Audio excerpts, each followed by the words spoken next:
बिस्मिल्लाहिर रहमानिर रहीम अल्हम्दुलिल्लाहि रब्बिल आलमीन वस्सलातु वस्सलामु अला सय्यिदिल मुरसलीन नबीना मुहम्मद व अला आलिहि व सहबिहि अजमाइन व मन तबिअहुम बिइहसानिन इला यौमिद्दीन अम्मा बाद फ़अऊज़ु बिल्लाहि मिनश शैतानिर रजीम वलम्मा बलगा अशुद्दहु वस्तवा आतैनाहु हुक्मा व इल्मा व कज़ालिका नजज़िल मुहसिनीन। सम्मानित भातृमंडলী, আল্লাহ পাক রব্বুল আলমিনের সমস্ত প্রশংসা যে আল্লাহ পাক রব্বুল আলমিন কোরআন করিম নাজিল করেছেন এবং এই কোরআন করিম দিয়ে আল্লাহ পাক রব্বুল আলমিন মানুষকে সঠিক পথ দেখিয়েছেন, যেই পথে চললে ইহকাল পরকালে সার্বিক কল্যাণ হতে পারে। আর অন্যায়ের পথ থেকে, ভুল পথ থেকে আল্লাহ পাক রব্বুল আলমিন কোরআন করিম দিয়ে সতর্ক করেছেন, যে পথ মানুষকে জাহান্নামে নিয়ে যায়, দুনিয়াও ধ্বংস করে, দুনিয়াতে পাপিষ্ট করে আর আখিরাতে জাহান্নামের দিকে নিয়ে যায়। আমাদের তাফসীর হবে সূরা কাসাস থেকে, সূরা কাসাসের আয়াত নম্বর 14 থেকে আজকে তাফসীর করব। আল্লাহ পাক রব্বুল আলামিন এই আয়াতগুলিতে মূসা আলাইহিস সালামের ঘটনা বর্ণনা করেছেন। মূসা আলাইহিস সালামের বাল্য জীবনের কথা গত সপ্তাহে আলোচনা হয়েছে। আজকে যে আলোচনা হবে মূসা আলাইহিস সালামের যৌবনের কথা, আর তারপরে তার সাথে যৌবনে পদার্পণ করার পরে যেসব ঘটনা ঘটল এবং তিনি মিসর থেকে হিজরত করলেন, চলে গেলেন মাদিয়ানে, এবং সেখানে যে ঘটনা ঘটল তিনি 10 বছর থাকলেন, বিবাহ শাদী করলেন। এসব ঘটনা আল্লাহ পাক রব্বুল আলামিন বর্ণনা করেছেন। এসব ঘটনায় যেসব শিক্ষা রয়েছে এবং এসব ঘটনা থেকে যেসব উপদেশ নেওয়ার দিক রয়েছে, ইনশাআল্লাহ তাআলা অল্প সময়ে আমরা সেগুলির দিকে ইঙ্গিত করব। মহান আল্লাহ ইরশাদ করেছেন, ওয়ালাম্মা বালাগা আশুদ্দাহু, যখন মূসা আলাইহিস সালাম তার যৌবনে পদার্পণ করলেন। আশুদ্দাহু মানে যৌবনে পদার্পণ করা, বালাগা পৌঁছে যাওয়া, যখন পৌঁছে গেলেন তার যৌবনে। ওয়াস্তাওয়া এবং তিনি পূর্ণতা লাভ করলেন, জ্ঞানের দিক থেকে, বয়সের দিক থেকে পূর্ণতা লাভ করলেন। একজন মানুষ যৌবনে পদার্পণ করে 15 বছর বয়সে, কাছাকাছি, তার একটু আগে অথবা পরে, যদি কোনো লক্ষণ না পাওয়া যায় তাহলে 15 বছর বলা হয়েছে এ হাদিসে। আর পূর্ণ জ্ঞান লাভ করে একজন মানুষ 40 বছর বয়সে পৌঁছিলে। এই জন্য আম্বিয়ায়ে কেরাম সম্পর্কে তাফসীরের কিতাবাতে রয়েছে, উলামায়ে কেরাম বলেছেন যে সমস্ত নবীগণ নবুয়ত প্রাপ্ত হয়েছেন, নবী হয়েছেন বা রসুল হয়েছেন 40 বছর বয়সে। 40 বছর বয়সে শারীরিক দিক থেকেও মানুষ পূর্ণতা লাভ করে বা পূর্ণতার শেষে পৌঁছে যায়, আর জ্ঞানের দিক থেকেও পূর্ণতা লাভ করে। আর 40-এর পরেই তখন মানুষের মধ্যে বিভিন্ন দিক থেকে দুর্বলতা আসতে শুরু হয়। এখানে আল্লাহ পাক রব্বুল আলামিন নবুয়তের কথাই বলেছেন, যেমন প্রখ্যাত তাবেঈ মুজাহিদ রহমতুল্লাহ আলাইহি বলেছেন যে বালাগা আশুদ্দাহু ওয়াস্তাওয়া, এর অর্থ হচ্ছে যে তিনি যৌবনে পদার্পণ করলেন, তারপরে পূর্ণ বয়সে মানে 40 বছর বয়সে পৌঁছলেন এবং নবুয়ত প্রাপ্ত হলেন, নবী হওয়ার কথা বলা হয়েছে। সেই সময় আল্লাহ পাক কি দিন, আতাইনা হুকমা ওয়া ইলমা, আমি তাকে প্রদান করলাম প্রজ্ঞা, হিকমত, ওয়া ইলমান এবং সঠিক জ্ঞান, আল্লাহ সম্পর্কে, আল্লাহ দিন সম্পর্কে ওহির জ্ঞান দান করলাম। আসল ইলম হচ্ছে আল্লাহ প্রদত্ত ইলম, জ্ঞান, আর তা হচ্ছে ওহির জ্ঞান। তো আল্লাহ পাক ওয়াহির জ্ঞান দান করলেন আর দান করলেন তাকে প্রজ্ঞা, নবুয়ত, রিসালাত দান করলেন। ওয়া কাযালিকা নাজজিল মুহসিনিন, আর এইভাবে আমি প্রতিদান দিয়ে থাকি, বদলা দিয়ে থাকি সৎকর্মশীলদেরকে। যারা সৎকর্মশীল তাদেরকে আল্লাহ পাক রব্বুল আলামিন উত্তম প্রতিদান দেন, আল্লাহ পাক শান্তির জীবন দান করেন। তারপরে নবুয়ত প্রাপ্তির পূর্বে যৌবনের ঘটনা আল্লাহ পাক বর্ণনা করছেন। প্রথমখানে নবী হওয়ার কথা বলে দিলেন, তারপর আল্লাহ পাক রব্বুল আলামিন যৌবনে যে ঘটনা ঘটেছিল সেই ঘটনা শুরু করছেন। ওয়া দাখালাল মাদিনাতা আলা হিনে গাফলাতিন মিন আহলিহা, একদিন তিনি এমন সময় মিসরের শহরে, যেই শহরে ফেরাউন থাকতো, যেই শহরে মূসা আলাইহিস সালাম ছিলেন সেই শহরে প্রবেশ করলেন, মানে ঘোরাফেরা করছেন এমন সময়, যে সময় সাধারণত লোকেরা বাইরে ঘোরাফেরা করে না, আরাম বিশ্রামের সময়, মানুষের নিজের বাড়িতে অবস্থানের সময়। এই সময়টা কি ছিল এই সম্পর্কে দুটি তাফসীর রয়েছে। একটা হচ্ছে দুপুরবেলা, কারণ দুপুরবেলা মানুষ এই রোদ্রে রাস্তাঘাটে ঘোরাফেরা করে না, খেয়ে দিয়ে আরাম বিশ্রাম করে আসর পর্যন্ত, এই সময়টা ছিল। আর একদল বলছেন না, মাগরিব এশার মাঝখানে ছিল সেই সময়টায়। মাগরিব এশার সময়, মাগরিব থেকে এশা অন্ধকার হয়ে গেলে গ্রামে গঞ্জে, তখন তার বিদ্যুৎ ছিল না, গ্রামে গঞ্জে দেখবেন যে একেবারে রাস্তাঘাট শূন্য হয়ে গেছে, তেমন আর লোকজন চলাফেরা করে না। হয়তো শহরের কথা ভিন্ন। তো এই সময়টা ছিল, কেউ কেউ বলেছেন। যাই হোক, এই দুই সময় যে কোনো সময় হোক, একদিন মূসা আলাইহিস সালাম শহরে প্রবেশ করলেন আলাহিন গাফলাতি মিন আহলিহা, এমন সময়ে, আলাহিন, হিন মানে সময়, এমন সময় যেই সময় সেখানকার অধিবাসীরা বিশ্রামে ছিল, রাস্তাঘাটে ঘোরাফেরা করছিল না এই সময়। ফাওয়াজাদা ফিহা রাজুলাইন, সেখানে শহরে পেলেন মূসা আলাইহিস সালাম রাজুলাইন, দুটো লোককে, ইয়াক্তাতিলানি, তারা মারামারি করছে, তারা সংঘর্ষরত। তাদের একজন হাজা মিন শিয়াতিহি, তাদের একজন, এই একজন মিন শিয়াতিহি, তার দলের, মানে বনি ইসরাইলদের, মূসা আলাইহিস সালামের বংশের। ওয়াহাজা মিন আদুবিহি, আর আরেকজন ছিল তার শত্রু পক্ষের, মানে ফিরআউনের বংশ, যে কিবতি, এই বংশের। দুইজনে মারামারি শুরু হয়েছে। মূসা আলাইহিস সালামকে দেখে স্বাভাবিক কথা, নিজের বংশের লোককে সাহায্যের জন্য ডাকে মানুষ, নিজের পরিচিত লোক অথবা বংশের লোক বা যে কোনো রকমের একটা সম্পর্ক আছে, মানুষের স্বভাব হচ্ছে তার কাছ থেকে সাহায্য চাওয়া। তো ওই লোকটি ওইভাবে ফাস্তাগাসাহুল্লাযী মিন শিয়াতিহি, যেই লোকটি মূসা আলাইহিস সালামের দলের ছিল, সে মূসা আলাইহিস সালামের কাছে সাহায্য কামনা করলো, ফরিয়াদ করলো যে হে মূসা, আমাকে রক্ষা করো, আমাকে বাঁচাও, মেরে দেব। কারণ শাসক বংশের, শাসক দলের লোক ছিল ওই লোকটি, ফেরাউনের দলের। আর শাসক গোষ্ঠীর সাথে যারা থাকে, তাদের কাছে ক্ষমতা থাকার কারণে তারা ক্ষমতার একটা অপব্যবহার করে, এটা স্বাভাবিক, আজকেও হচ্ছে। আর সবসময় এটা হচ্ছে, যে কোনো শাসক দল আসলে তারা কি করে, জুলম অত্যাচার করে, এবং তাদের দলের অসৎ লোকেরা এই ক্ষমতাকে নিজের অসৎ কাজে ব্যবহার করে। এই লোকটি বাড়াবাড়িও করেছিল, মূসা আলাইহিস সালাম দেখছিলেন। জুলুম যেহেতু, বাড়াবাড়িটা এই কিবতি ফেরাউনের বংশের লোকের পক্ষ থেকে ছিল, তখন মূসা আলাইহিস সালাম করলেন কি, ফাওয়াকাযাহু মূসা, মূসা আলাইহিস সালাম ওই লোকটিকে, জালিম লোকটিকে, কিবতি লোকটিকে প্রতিহত করার জন্য একটা ঘুষি মারলেন। ওয়াকাজা মানে ঘুষি মারা, ঘুষি মারলেন। ফাকাদা আলাইহি, কিন্তু ওই ঘুষিতেই তার কাজ সম্পূর্ণ হয়ে গেল। আল্লাহ বলছে কাদা আলাইহি, মানে কাজ সম্পূর্ণ হয়ে গেল, শাব্দিক অর্থ, মানে সে মারা গেল। একটা ঘুষি খেতেই লোকটি মারা গেল। হতে পারে অনেক সময় বিশেষ এমন জায়গায় লাগলো, হতে পারে আজকেও সেটা হতে পারে। কালা হাযা মিন আমালিশ শায়তান, তখন মূসা আলাইহিস সালাম দেখলেন যে কাজটা তো ভুল হয়ে গেল, আমি তো এটা উদ্দেশ্য করিনি। উদ্দেশ্য করেছিলেন যে একটা ঘুষি দিলে দূরে ভয় খাবে, পালিয়ে যাবে আর মারামারি ছেড়ে দেবে, কিন্তু কাজটা কেমন হয়ে গেল, অনুভূতি হলো। বললেন যে হাযা মিন আমালিশ শায়তান, এটা শয়তানের কাজ হয়ে গেল, এটা ভালো মানুষের কাজ হলো না, আমি তো এইরকম লোক না। কিন্তু এই হত্যা ছিল অনিচ্ছাকৃত, যাকে কাতলে খাতা বলা হয়, অনিচ্ছাকৃত। খুন হচ্ছে তিন প্রকারের, এক হচ্ছে কাতলে আমাদ, ইচ্ছাকৃত খুন করা, এমন অস্ত্র দিয়ে আঘাত করলেন আর ইচ্ছা করে যে ওকেই মারব, হত্যা করা যায়, আর মারা গেল, এটা হচ্ছে কাতলে আমাদ, ইচ্ছাকৃত খুন করা, এর জন্য কঠোর শাস্তি। আর একটা হচ্ছে যে কাতলে খাতা, ভুল করে, ওকে মারতে যাচ্ছিলেন না, বা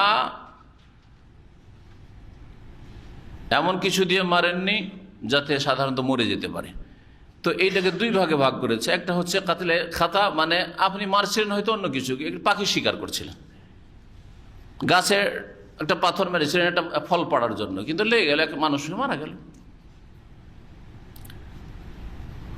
গাড়ি চালাচ্ছে, ড্রাইভিং করেছিলেন, আসলে তো মানুষ মারা উদ্দেশ্য না, কিন্তু সামনে আমার লোক পড়ে গেল, আপনি ব্রেক করে থামতে পারলেন না, ভুল করে আপনি মার্ডার করলেন। এটা হচ্ছে শিবে আমাদ, তাকেই মারছিলেন কিন্তু আপনার মেরে দেওয়া উদ্দেশ্য ছিল না, হালকা অস্ত্র দিয়ে বা কোনো কিছু দিয়ে মারছিলেন, যাতে হয়তো মারবো তার ক্ষয়ক্ষতি হোক, কিন্তু মরে যাবে, সাধারণত এতে মরে না। একে বলা হয়েছে কাতলে শিবে আমাদ, মানে ইচ্ছাকৃত কাছাকাছি, কিন্তু ইচ্ছাকৃত নয় আসলে।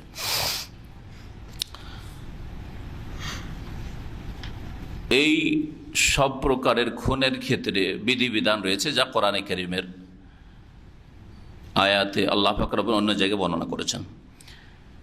আল্লাহ পাক রব্বুল আলামিন তারপর ইরশাদ করছেন যে এ তো শয়তানের কাজ হয়ে গেল। মূসা আলাইহিস সালাম বললেন, ইন্নাহু আদুউন মুদিল্লুম মুবিন, শয়তান প্রকাশ্য গোমরাহকারী শত্রু, শয়তান প্রকাশ্য গোমরাহকারী শত্রু। এই অনুভূতিটা মূসা আলাইহিস সালাম হইল যে এই কাজটা শয়তানই করিয়ে দিল আমাকে। আর শয়তান আসলে মানুষকে গোমরাহ করে। অনেক সময় মানুষ ইচ্ছা করে না যে আমি এরকম কাজ করব, তারপরে হয়তো পাপে জড়িয়ে পড়ে বা অন্যায় জড়িয়ে পড়ে। তারপরে ভুল হলেও ভুল হয়েছে, তার দ্বারা খুন হয়েছে, আল্লাহর কাছে তওবা করলেন, মাফ চাইলেন। কালা মূসা আলাইহিস সালাম, রব্বি ইন্নী যালামতু নাফসি, হে আল্লাহ, হে প্রতিপালক, আমি নিজের আত্মার ওপর অন্যায় করেছি, জুলুম করেছি। তাহলে অন্য লোককে খুন করাও নিজের উপর জুলুম করা, কারণ আপনি পাপের বোঝা উঠাইবেন অথবা আপনার দ্বারা অন্যায় কাজ হয়েছে, এটা নিজের উপর জুলুম। যে কোনো গুনাহ করাই হচ্ছে নিজের উপর জুলুম করা, যে কোনো ফরজ ওয়াজিব ছেড়ে দেওয়া হচ্ছে নিজের উপর জুলুম করা। ইন্নী যালামতু নাফসি ফাগফিরলি, সুতরাং আমাকে মার্জনা করে দাও, মাফ করে দাও। ফাগাফারা লাহু, আল্লাহ তাকে মাফ করে দিলেন। যুবক মানুষ ছিলেন তখন। ইন্নাহু হুয়াল গফুরুর রহিম, নিশ্চয় তিনি ক্ষমাকারী, মার্জনাকারী, বড় দয়াবান। তারপরে মূসা আলাইহিস সালাম আল্লাহ পাকের সাথে অঙ্গীকার, কালা রব্বি, আল্লাহকে বলছেন, বিমা আনআমতা আলাইয়া, তুমি আমার ওপর অনুগ্রহ করলে, আমাকে মাফ করলে, আমার যে মার্জনা হয়ে গেল। ফালান আকুনা যাহিরান লিল, এটি আল্লাহ তোমার অনুগ্রহ, তোমার নিয়ামত, সুতরাং আমি বলছি, ঘোষণা করছি যে ফালান আকুনা যাহিরান লিল মুজরিমিন, কখনো কোনো অপরাধীর পৃষ্ঠপোষক হব না, কোনো অন্যায়কারীর আমি সাহায্যকারী হব না। জীবনে কখনো কেউ ভুল পথে আছে, অন্যায় কাজ করছে, ওর সাহায্য করবে, এটা আমার দ্বারা হবে না। তারপরের দিন আবার সকালবেলা শহরে ঘোরাফেরা করছেন মূসা আলাইহিস সালাম, সকালে সকালে বেরিয়েছেন, কিন্তু গতকালকে একটা দুর্ঘটনা ঘটে গেছে, অনিচ্ছাকৃত। ভিতরে তো ভয় আছে, তাই না? ভয়ে ভয়ে বেরিয়েছেন। আল্লাহ পাক ওই বিষয়টি বলছেন, ফাসবাহা ফিল মদিনা, সকাল করলেন মূসা আলাইহিস সালাম শহরে, মিসরের শহরে, খায়েফান, ভীত সন্ত্রস্ত হয়ে, ইয়াতারাক্কাবু, সতর্ক অবস্থায়, ভয়ে, ভিতরে ভয়, আর এদিকে দেখছি, ওর এদিকে দেখছি, এদিকে দেখছি, কোনো দিক থেকে কেউ কিছু করছে না তো, কোনো দিক থেকে কেউ ধরার জন্য আসছে না তো, বা কোনো রকমের আমার সম্পর্কে কোনো ইশারা ইঙ্গিত হচ্ছে না, যে দেখো, তার মানে বোঝা যাবে যে না, লোক জেনে গেছে, তাই না? খায়ফান, ভীত সন্ত্রস্ত হয়ে, ইয়াতারাক্কাব মানে সতর্ক অবস্থায়। ফাইজাল্লাযী ইস্তানসারাহু, আবার ওই ঘটনা দেখছে। ফাইজাল্লাযী ইস্তানসারাহু বিল আমস, গতকালকে যেই লোকটি তার কাছে সাহায্য তলব করেছিল, নিজের বংশের ওই দুষ্ট লোক, বেকুফ লোক, গতকালকে সাহায্য তলব করেছিল, সে মার খাচ্ছিল, মজলুম ছিল। আজকে আবার আর এক লোকের সাথে লড়াই করছে। কিছু লোকের স্বভাবই থাকে মারামারি করা, একটুতে মারামারিতে লাফিয়ে পড়া, পারুক আর না পারুক, হ্যাঁ, জান নেই কিন্তু বাহাদুরি খুব জোর আছে অনেকের।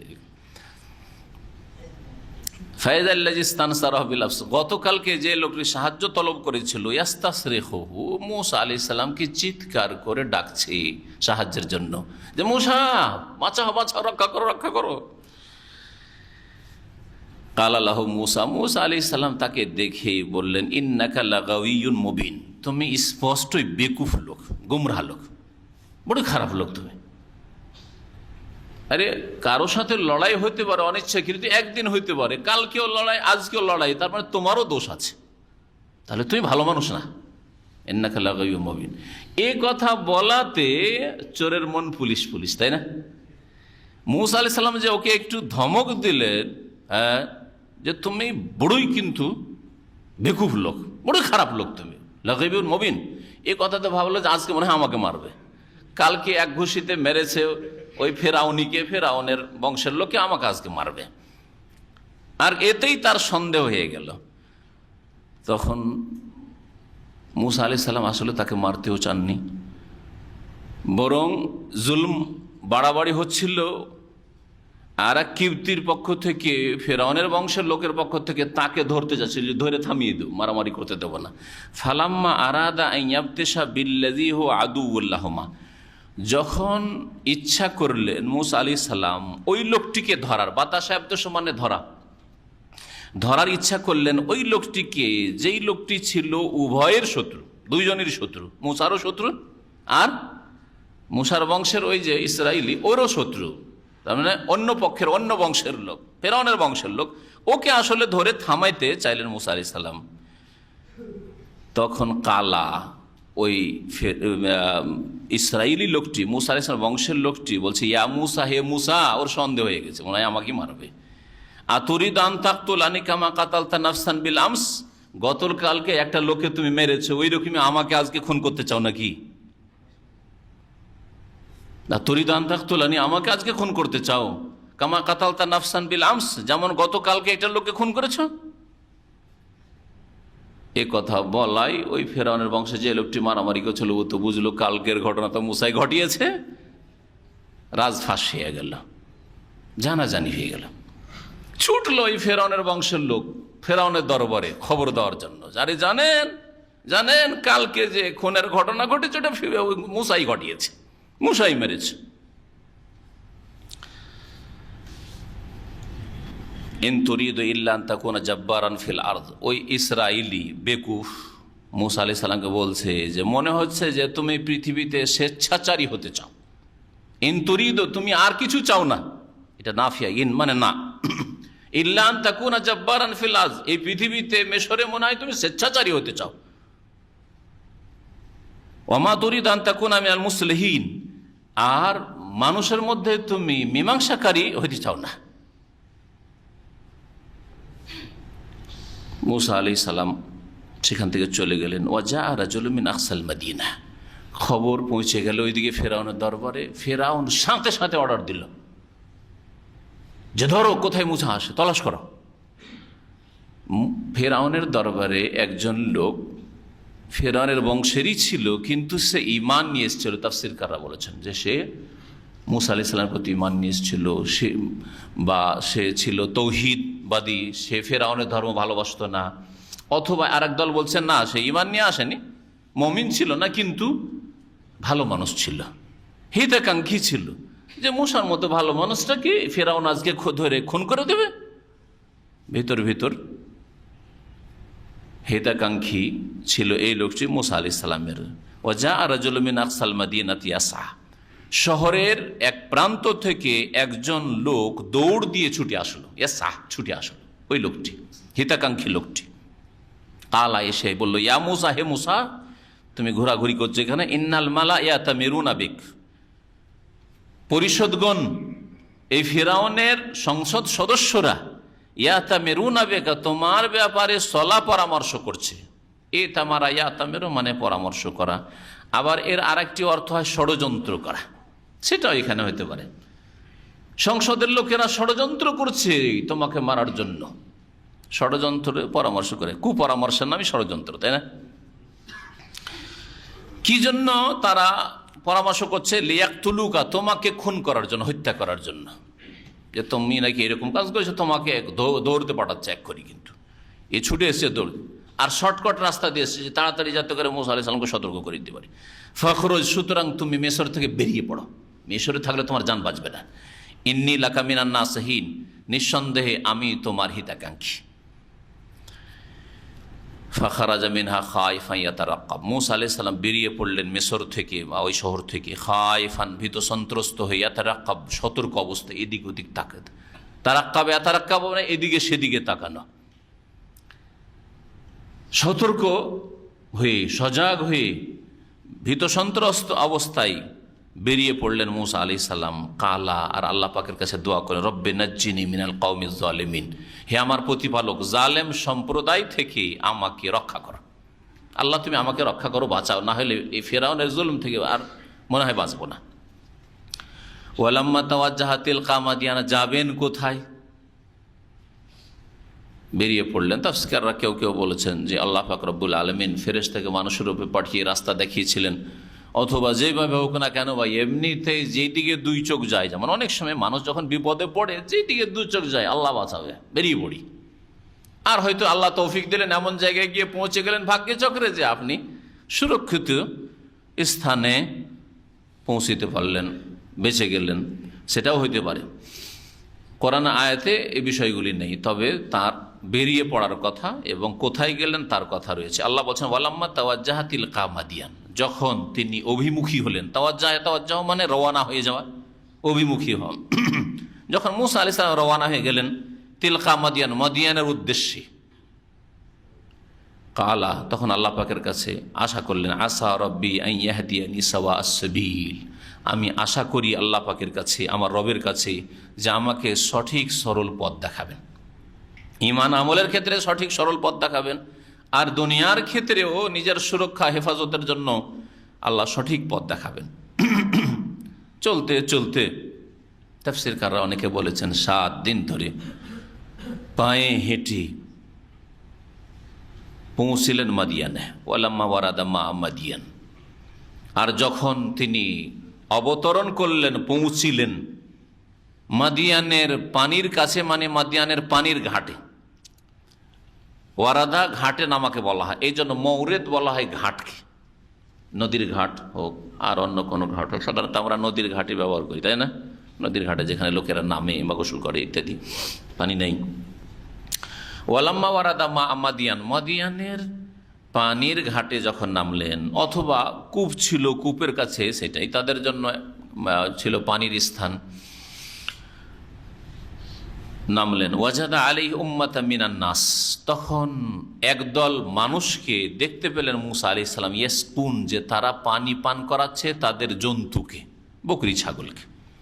বকরি ছাগলকে সেই জামানায় কুয়া থেকে পানি উঠিয়ে উঠিয়ে খাওয়াইতে হইত, পান করাইতে হইত। সব লোকই পুরুষ, কিন্তু দুটো শুধু মহিলা, আর মহিলা দুটো একটু দূরে সরে দাঁড়িয়ে আছে, আর নিজের ছাগল বকরিগুলিকে ঘিরে থেমে আছে। এই অবস্থায় দেখলেন, মহিলা দুটিকে জিজ্ঞেস করলেন। আল্লাহ পাক ইরশাদ করেছেন, ওয়াজাদা মিন দুনিহিম ইমরাতাইন, এসব লোক ছাড়াও 2জন মহিলাকে দেখতে পেলেন বা পেলেন মূসা আলাইহিস সালাম। কি করছে তারা? তাজুদান, তারা তাদের জন্তুগুলিকে বা ছাগলগুলিকে আগলে রয়েছে, যেতে দিচ্ছে না পানির ঘাটে, মানুষের ভিড় ভাড়ে যেতে দিচ্ছে না, থেমে আছে। কালা মা খাদবুকা, তখন মূসা আলাইহিস সালাম জিজ্ঞেস করলেন, তোমাদের ব্যাপারটা কি? এইরকম তোমরা আলাদা হয়ে দাঁড়িয়ে রয়েছো আর বকরি ছাগলকে ঘিরে আছো কেন? কালাতা, ওই 2 মেয়ে বলল, লা নাসকি, আমরা অতক্ষণ পর্যন্ত আমাদের পশুকে পানি পান করাবো না, হাত্তা ইউসদিরা রিয়াও, যতক্ষণ পর্যন্ত রাখালরা পানি পান করিয়ে এখান থেকে, ঘাট থেকে চলে না যাবে। আসদারা ইউসদের মানে ঘাট ছেড়ে প্রস্থান করা, চলে যাওয়া। যতক্ষণ রাখালগুলি চলে না যাবে ততক্ষণ আমরা এই ঘাটে নামবো না, অথবা এই কূপের কাছে আসবো না। কারণ মহিলাদের পুরুষদের সাথে একাকার হওয়া এটা জায়েজ নাই। তাহলে এটা শুধু 1400 বছরের দিন ইসলাম নয়, এটা মানব জাতির জন্য আল্লাহ যখন যখন দিন পাঠিয়েছেন, আল্লাহর মনোনীত দিন, সেই দিনের বিধান যে পুরুষরা নারীদের সাথে একাকার হবে না, নারীরা মহিলারা পুরুষদের সাথে একাকার হবে না। সে শিক্ষা প্রতিষ্ঠানে হোক, আর হাসপাতালেই হোক, আর অফিসেই হোক, আর কর্মক্ষেত্রে হোক, ফ্যাক্টরিতে হোক, আর যেখানেই হোক না কেন, রাস্তাঘাটে হোক না কেন, একাকার হয়ে চলাফেরা করবে, এটা জায়েজ নয়।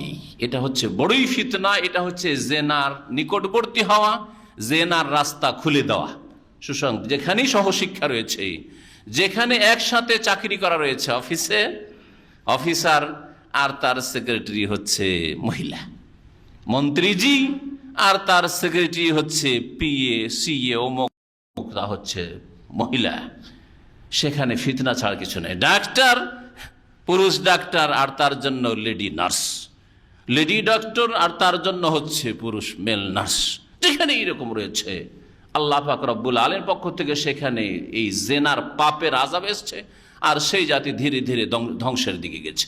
আর মানব জাতি এই জন্য ধ্বংসের দিকে যাচ্ছে। পশ্চিমা দেশগুলি অলরেডি ধ্বংসের কেনারায় পৌঁছে গেছে, এই জন্য তারা দেখছে আমরা ধ্বংস হয়ে যাব, আর মুসলিমদেরকে ভালো থাকতে দেব, মুসলিম নারীদেরকে ভালো থাকতে দেব না, তাদেরকেও বোরখা থেকে মুক্ত করো, তাদেরকেও বোরখা, তাদের কাছ থেকেও বোরখা ছিনিয়ে নাও, তাদের কাছ থেকেও নেকাব ছিনিয়ে নাও, তাদের কাছ থেকেও পর্দা ছিনিয়ে নাও, এবং তাদেরকেও আমাদের মতো করে দেবো। যেমন আমরা ধ্বংস হয়েছি তাদেরকেও ধ্বংস করে ফেলবো। আমরা যেমন চরিত্র নষ্ট করে ফেলেছি, আমাদের মহিলারা যেমন সতীত্ব নষ্ট করে ফেলেছে, মুসলিমদেরকেও থাকতে দেব না। এই হচ্ছে ষড়যন্ত্র ইহুদি নাসারাদের, কাফেরদের মুসলিমদের সম্পর্কে। কিন্তু মুসলিম নেতাদের, মুসলিম শিক্ষিতদের, মুসলিম বুদ্ধিজীবীদের বুঝে আসে না, এরা অবুঝ। আল্লাহ পাক যেন বুঝার তৌফিক দান করেন এই ষড়যন্ত্র সম্পর্কে, মুসলিমদেরকে সজাগ হওয়ার তৌফিক দান করেন। শিক্ষা প্রতিষ্ঠানের মালিক যারা আল্লাহ পাক তাদেরকে সজাগ হওয়ার তৌফিক যেন দান করেন। তারা যেমন উলঙ্গ হয়ে গেছে উলঙ্গ করে দিতে চায়, তারা যেমন বেহায়া হয়ে গেছে ইজ্জত নষ্ট করে দিয়েছে, তেমন ইজ্জত নষ্ট করতে চায় মুসলিম রমণীদের, আর কিছু না। ইজ্জত দিতে চাইনি, কখনো বলতে পারবেন না আপনি, এখনো বলতে পারবেন না, আর কোনো সময় বলতে পারবেন না যে পশ্চিমা ইউরোপ আমেরিকাতে আর জাপানে আর চীনে নারীদেরকে মুসলিম নারীদের চাইতে বেশি মর্যাদা দেওয়া হয়েছে, কখনো না। মহিলা কাজ না করলে তার স্বামী খেতে দেবে না, মহিলা কাজ না করলে তার ছেলেরা খেতে দেবে না, মহিলা কাজ না করলে তার বাপ ভাই খেতে দেবে না। এই হচ্ছে ইহুদি নাসারাদের দেশের অবস্থা, কাফের দেশগুলির অবস্থা। মুসলিম সমাজে আল্লাহ পাক রব্বুল আলামিন যে কোনো পুরুষের ওপর হোক একজন মহিলার ভরণ পোষণ দেখাশোনা খরচ করা ফরজ করে রেখেছে। মান ইজ্জতের সাথে বাড়িতে বসে থাকো বোন, তুমি, তোমার বিবাহ হয়নি, তোমার বাপ আছে, তোমার বাপের ওপর আল্লাহ পাক ভরণ পোষণ ফরজ করে রেখেছেন। তোমার বাপ মারা গেছে বা কাজ করতে পারছে না, রুজি রোজগারের ব্যবস্থা নেই, তোমার ভাইদের ওপর ফরজ করা হয়েছে। আল্লাহর কাছে জবাবদেহি করতে হবে যদি বোনের খরচ না দেয়। বিবাহ হয়ে গেছে, স্বামীর ঘরে চলে গেছে, স্বামীর ওপর আল্লাহ পাক ফরজ করেছেন ভরণ পোষণ দাও, তোমাকে বাইরে কাজ করতে হবে না। আজকে পশ্চিমা দেশে কি হয়, স্বামী স্ত্রী হইল, একদিন হ্যাঁ স্বামী বিল দিবে, হোটেলের বিল, আর একদিন স্ত্রী দেবে, দুইজনে চাকরি করে। বাড়ির খরচ, সংসারের খরচ দুইজন মেলে, তুমিও দাও আমি দেবো না। যদি কোনো মহিলা বলে দেয় পশ্চিমা সভ্যতায় যে আমাকে তুমি বিবাহ করেছো, বাড়ির খরচ তুমি চালাবে, আমার টাকা আবার তোমার কিসের, তাহলে তার কোনো রক্ষা নেই। কিন্তু দ্বীনে ইসলামে কিভাবে নারীদেরকে সম্মানিত করা হয়েছে। লাখ লাখ টাকার যদি ইনকাম থাকে কোনো মহিলার, হতে পারে বাপের সম্পদ পেয়েছে, হতে পারে যে তার ব্যবসায় প্রতিষ্ঠান আছে, হতে পারে যে মহিলাদের ক্ষেত্রে পর্দা আর হেফাজত করে, পর্দা ঠিক রেখে চাকরি করছে, লাখ লাখ টাকাও যদি ইনকাম করে, এক পয়সা খরচ করার দায়িত্ব তার আল্লাহ পাক দেননি। কে সম্মান দিয়েছে মহিলাদেরকে? ইসলাম সম্মান দিয়েছে, ইহুদি নাসারারা সম্মান দেয়নি। মানবরচিত বিধানে নারীদেরকে সম্মান দেয়নি, বরং তার ইজ্জতকে নষ্ট করেছে, তাদেরকে রাস্তায় নামিয়ে দিতে চেয়েছে। কখন এতে সম্মান নেই। ওয়ালাকিন্না আকসারান নাসি লা ইয়াকিলুন, কিন্তু অধিকাংশ মানুষ নির্বোধ, জ্ঞান থেকেও জ্ঞান চক্ষু দিয়ে দেখে না। লাহুম কুলুবুন লা ইয়াফকাহুনা বিহা, হৃদয় তো আছে, কলব আছে, কিন্তু বুঝার চেষ্টা করে না, নির্বোধ জাতি। আল্লাহ পাক আমাদেরকে বুঝার যেন তৌফিক দান করেন। আমাদের যারা কর্মকর্তা, দায়িত্বশীল, নেতৃস্থানীয় ব্যক্তি, অভিভাবক, তাদেরকে বুঝার তৌফিক দান করেন। আমাদের মা বোনদেরকে বুঝার তৌফিক দান করে যে দিন ইসলাম তাদেরকে মান ইজ্জত দিয়েছে। আজকে একজন মহিলা কত মান ইজ্জত পায়, শ্রদ্ধা পায় তার বাপের কাছে, যদি সে সত্যিকার অর্থে মুসলিম হয়, তার ভাইদের কাছে, তার স্বামীর ঘরে গিয়ে কত মান ইজ্জত পায়। হ্যাঁ, কাফেররা তা পায় না, তা থেকে বঞ্চিত। আল্লাহ বলেন আলহামদুলিল্লাহ, আল্লাহ পাক রব্বুল আলামিন এই ইজ্জত দিয়েছেন নারীদেরকে। তো এটা হচ্ছে প্রাচীন যুগ থেকেই আল্লাহ পাকের মনোনীত দিনের বিধান, যেই বিধান মোতাবেক এই মহিলারা একসাথে একাকার হয়ে পানি পান করাচ্ছে না ছাগলকে, আগলে রয়েছে। যা পুরুষ লোকরা চলে যাবে তখন আমরা আমাদের ছাগলগুলিকে পানি পান করাবো। প্রশ্ন হতে পারে তাহলে মুসা আলাইহিস সালামের পক্ষ থেকে যে তোমরা মহিলা মানুষ কেন পুরুষদের মাঝে পানি পান করাইতেছো ছাগলকে, তোমার বাপ আছে, ভাই আছে। হ্যাঁ, তার উত্তর চালাক মহিলা, তাই না? সাথে সাথে বলে দিচ্ছেন, জিজ্ঞাসা না করাতেই এমন কথা বলছে যাতে বুঝে যান মুসা আলাইহিস সালাম আবুনা শাইখুন কবীর, আর আমাদের পিতা বড় বয়োবৃদ্ধ, শাইখুন কবীর, বৃদ্ধ হয়ে পড়েছেন, কাজকর্ম করতে পারেন না, ছাগলের দেখাশোনা করতে পারেন না, আর আমাদের কোনো ভাই নেই, সেই জন্য আমাদেরই কাজ করতে হচ্ছে। ফাসাকা লাহুমা, মুসা আলাইহিস সালাম সাথে সাথে পুরুষদের মাঝে ঢুকে গিয়ে এই দুই মহিলার যতগুলি ছাগল ছিল ছাগলগুলিকে পানি পান করিয়ে দিলেন। সুম্মা তাওয়াল্লা ইলা যিল, তারপরে গাছের ছায়ায় ফিরে আসলেন।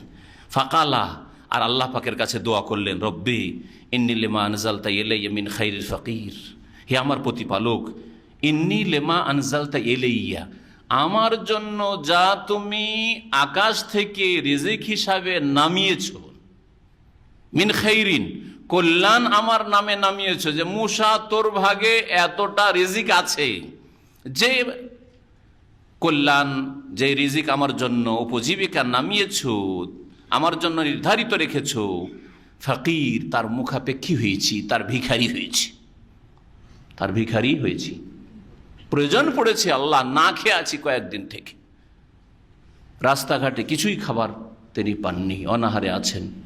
আল্লাহ পাক রব্বুল আলামিনের ওপর তাওয়াক্কুল দেখেন মুসা আলাইহিস সালামের। মুসা আলাইহিস সালাম কি করলেন?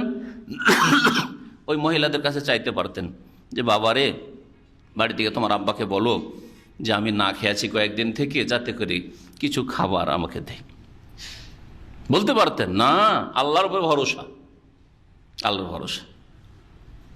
ক্লান্ত পরিশ্রান্ত আছি, খিদায় আছি, খিদায় ভেঙে পড়েছি, আর কার উপকার করতে যাব?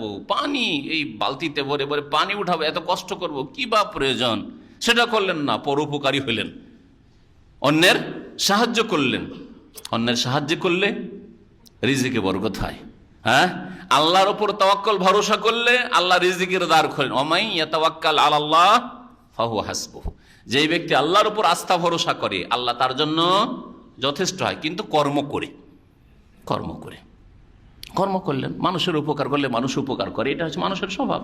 উপকার করে দিই কিন্তু আবার চাইবো, তাহলে এটা ছোট কথা। কারণ ওপরের হাত ভালো, নিচের হাত খারাপ, নিকৃষ্ট হাত।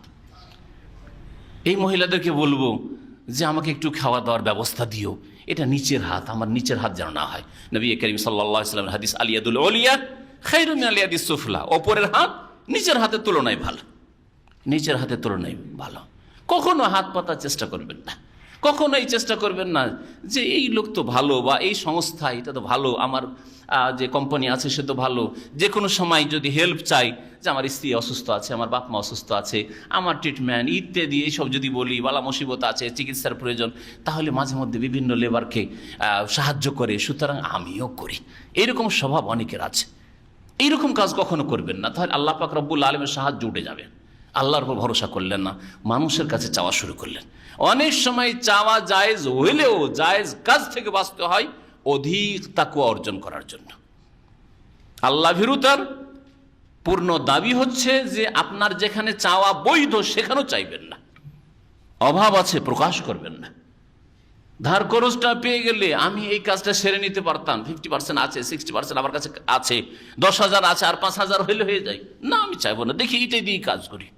এইভাবে যথাসাধ্য ফাত্তাকুল্লাহ মাস্তাতাতুম, যথাসাধ্য আল্লাহকে ভয় করবেন এবং একমাত্র আল্লাহর কাছে চাইবেন, আল্লাহর ওপর আস্থা করবেন, মানুষের ওপর, দুনিয়ার উপায় উপকরণের ওপর যাতে করে আস্থা ভরসা না হয়। মুসা আলাইহিস সালামের মধ্যে এই ভালো গুণগুলি ছিল। তারপরে ফিরে এসে দোয়া করলেন। এই দোয়াটি মুখস্থ করে নেবেন। আমি অনেক সময় বলি আমার আলোচনায় যে দোয়া কত ছোট কিন্তু কত বরকতপূর্ণ দোয়া। রব্বি ইন্নী লিমা আনজালতা ইলাইয়া মিন খাইরিন ফাকির, অভাব হয়েছে, চিকিৎসার টাকা পয়সা নেই, বাপ মার চিকিৎসা করতে হবে, টাকা পয়সা নেই, অভাব আছে, অথবা আপনি বেতন পাচ্ছেন না, বিভিন্ন দিক থেকে সমস্যা আছে। রব্বে ইন্নী লিমা আনজালতা ইলাইয়া মিন খাইরিন ফাকির, আল্লাহ আমার ভাগ্যে যে কল্যাণ তুমি নামিয়েছ আকাশ থেকে, রিজিকের কথা তুমি লিখে রেখেছ তোমার লিখনীতে, তকদিরে, তার আমি ভিখারি হয়েছি, মহতাজ হয়েছি, আর তুমি বুঝতে পারছো, জানতে পারছো সব কিছুই। সুতরাং আল্লাহ তুমি আমাকে সাহায্য করো, আল্লাহ তুমি আমাকে দান করো। কত ভদ্রতার সাথে চাওয়া, কত ভদ্রতার সাথে আল্লাহ পাক রব্বুল আলামিনের কাছে চাওয়া। সাথে সাথে আল্লাহ পাক রিজিকের ব্যবস্থা করে দিচ্ছেন, সাথে সাথে যে প্রয়োজন মুসা আলাইহিস সালাম আল্লাহ পাক ব্যবস্থা করে দিচ্ছেন। মহিলারা তাড়াতাড়ি বাড়ি চলে গেছে। এই দুই মহিলা, বাবা জিজ্ঞাসা করছে, আরে আজকে এত তাড়াতাড়ি কি করে তোমরা ছাগলকে পানি পান করিয়ে নিয়ে চলে এসছো? ঘটনা বললো যে এইরকম এক লোক আসলো, আসার পরে কোনো কিছু চাইলো না, আর ফ্রিতে আমাদের ছাগলগুলোকে পানি পান করিয়ে দিল। হ্যাঁ, এইরকম লোক, আরে এইরকম লোক তো পাওয়া মুশকিল। তো ঠিক আছে, যাও ওকে ডেকে নিয়ে আসো। আল্লাহ পাক রব্বুল আলামিন ওই কথাই এখানে ইরশাদ করছে, ফাজা আথু এহদাহুমা তামশি আলা ইস্তিহইয়া। দুই বোনের বা দুই মেয়ের এক মেয়ে বাপের কথায়, যাও ডেকে নিয়ে আসো ওই লোক। ফাজা আথু এহদা, মুসা আলাইহিস সালামের কাছে আসলো দুই মেয়ের এক, বা ওই যে দুই মহিলা ছিল তার একজন, তামশি আলা ইস্তিহইয়া, কিন্তু সে হেঁটে আসছিল আলা ইস্তিহইয়া, বড়ই লজ্জাশীলতার সাথে। এমন না যে বেহায়া বেপরদা হয়ে আসছে। যেমন আজকাল যদি এইরকম কোনো মহিলার উপকার করে দিয়েন, তো অধিকাংশ মহিলার কেমন ব্যবহার দেখবেন? হ্যাঁ, ধন্যবাদ ভাই, হ্যাঁ আসেন, আজকে আপনাকে যেতে দেবো না, চলেন আমাদের বাড়ি দুটো খাবার খেয়ে যেতে হবে, অবশ্যই যেতে হবে। না না না না, আমি যাব না। হচ্ছে না, অবশ্যই যেতে হবে, না হলে আমরা অসন্তুষ্ট হব। আরে এইসব কথা তোমার বলার কারণটা কি? বা এইসব কথা বলা কি তোমার জন্য ফিতনার কারণ নয়? তুমি ফিতনায় লিপ্ত হবে, আর না হলে ওই যুবক বা ওই পুরুষ ফিতনায় লিপ্ত হবে। ঠিক আছে, তুমি ভালো অন্তর থেকে বলছো যে লোকটি উপকার করে দিয়েছে, সুতরাং একটু বাড়িতে নিয়ে যাই, একটু আপ্যায়ন করবো, একটু খাওয়াবো, বা পরিচয় করবো, আমার আব্বার সাথে ভাইয়ের সাথে পরিচয় করাবো। কিন্তু ওর মনে তো শয়তান ঢুকতে পারে যে মেয়ে এইভাবে কথা বলছে, তার মানে রাস্তা বেরোতে পারে, হতে পারে না? অবশ্যই এইভাবেই তো শয়তান পুরুষদেরকে ধ্বংস করছে, পুরুষদের চরিত্র নষ্ট করছে, আর মহিলাদের চরিত্র নষ্ট করছে। না, এখানে হইতে পারে টেলিফোনে একটা ভুল কল চলে আসলো, মহিলা উঠাইলো, ওঠার পরে যদি কথা বলতে পারেন, হ্যাঁ কে বলছেন আপনি, চেনেন না, তারপর মহিলা কেন কথা বলবেন, চেনেন না, রং নম্বর, ভুল নম্বর বলে রেখে দেন। আর যদি চেনেন তো ঠিক আছে, হ্যাঁ নেই, স্বামীর কথা বলছেন, ভাইয়ের কথা নেই বলে রেখে দেন। কে বলছেন আপনি, এতটুকু জানেন, কিন্তু কে বলছেন জানার পরে, ভাই কেমন আছেন, ভালো আছেন, অনেকদিন আপনাদের খোঁজ খবর নাই, আসেন আমাদের বাড়িতে আসেন। আজকালকার অধিকাংশ মহিলাদের চরিত্র এইরকম। এগুলি কেন বলবেন? ফিতনার কারণ হইতে পারে।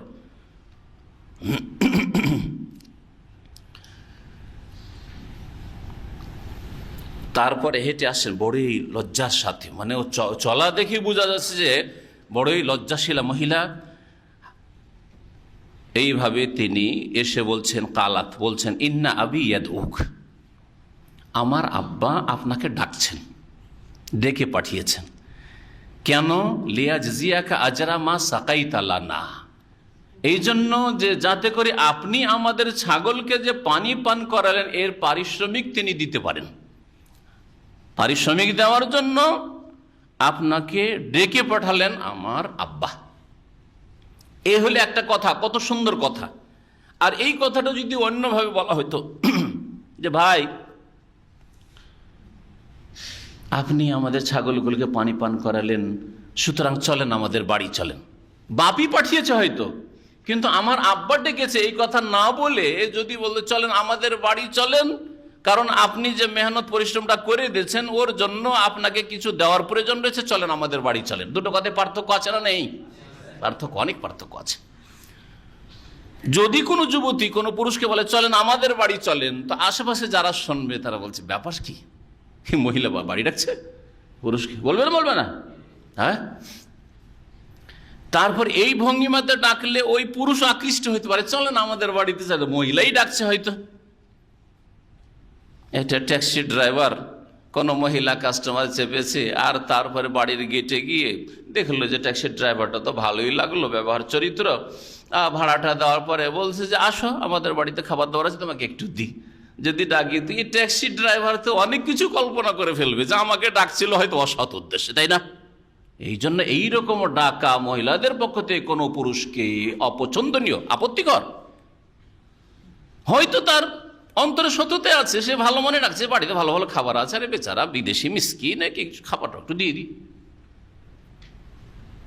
কিন্তু কত কল্পনা জল্পনা করে বসে আছে, আর তিলকে তাল করে কিস্সা নিজের পক্ষ থেকে গড়ে বসে আছে, আরে এক মহিলা আমাকে ডাকছিল ঘরে। আর এইরকম কথা ট্যাক্সি চালকরা অনেকেই বলে থাকে তিলকে তাল করে। পক্ষান্তরে যদি বলা হয় যে আমার আব্বা ডেকেছেন কারণ আপনাকে পারিশ্রমিক দেবেন, কোনো ফিতনার আশঙ্কা নেই। যারা আশেপাশে শুনবে কথাটা তারাও সন্দেহ করবে না যে ওর বাপ ডেকে পাঠিয়েছে। আর ওই লোক ওইরকম চিন্তা করবে না যে আমাকে বাড়িতে মহিলা ডাকছে, বরং ওর আব্বা ডেকেছে। সম্পর্ক ওর বাবার সাথে, এদের সাথে কোনো সম্পর্ক নাই। কোরআন কিভাবে আপনাকে উপদেশ শিখাচ্ছে, কিভাবে আখলাক আদব শিখাচ্ছে, কোরআন থেকে কিভাবে আপনি তালিম শিক্ষা নেবেন, আপনি এ হচ্ছে কোরআনের শিক্ষা। এই না যে শুধু তরজমা পড়ে নিলেন। হ্যাঁ, তার আগে তেলাওয়াত আর হাফেজ হওয়াটাই বিরাট ব্যাপার স্যাপার মনে করছেন আমাদের দেশের অধিকাংশ লোকেরা। না, কোরআন কারীম থেকে এইভাবে শিক্ষা নিতে হবে যে আপনার ছেলে মেয়েরা এইভাবে যেন কথা বলতে শিখে, হ্যাঁ, আপনার স্ত্রী যেন এইভাবে কথা বলে।